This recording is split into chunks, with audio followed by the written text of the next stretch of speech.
یہ جو بیگ دکھ رہے ہیں آپ کو، یہ ان بچوں کے ہیں جو آج خزدار میں اسکول جاتے ہوئے شہید ہوئے۔ ان دہشت گردوں نے صرف تعلیم ہی نہیں بلکہ ان سے جینے کا حق بھی چھینا ہے۔ پھر جب فورسز ان کے خلاف آپریشن کرتی ہیں تو یہ دنیا کے سامنے مظلومیت کا رونا روتے ہیں۔ کل رات ہی کمنٹس میں نے کچھ لوگوں کی طبیعت صاف کی ہے جو مجھے ریاست پڑھا رہے تھے، ریاست کے خلاف ہتھیار اٹھانے کی ترغیب دے رہے تھے۔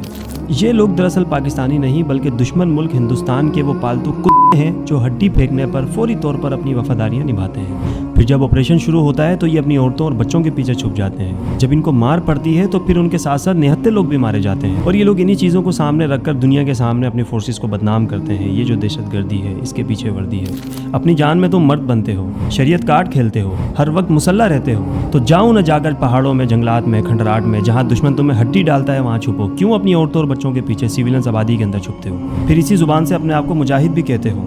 جاؤ جا کر دیکھو افغانستان کے پہاڑوں میں، کشمیر کی وادیوں میں، جہاں اللہ کے دشمنوں کے خلاف مجاہدین سیسا پلائی دیوار بنے کھڑے ہیں۔ کبھی سنا ہے مجاہدین کے ساتھ ان کی عورتیں شہید ہو گئی ہوں، ان کے بچے شہید ہو گئے ہوں؟ اللہ کے شیر دل مجاہد میدان جہاد میں اکیلے لڑتے ہیں اور تنہا چھپتے ہیں۔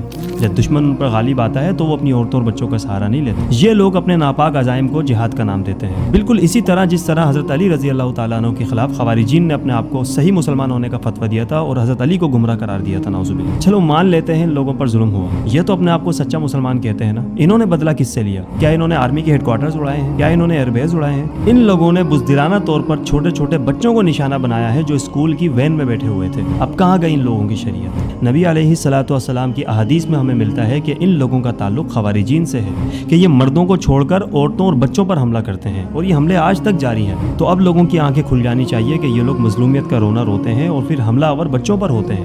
اب بھی اگر کوئی ان کا ساتھ دے، ان کو مظلوم سمجھے، ان کے ساتھ ہمدردی جتاتے ہوئے اپنی ریاست کے خلاف، اپنی فوج کے خلاف نعرے بازی کرے، زبان درازی کرے، تو پھر اسے اپنے ایمان کی خیر منانی چاہیے۔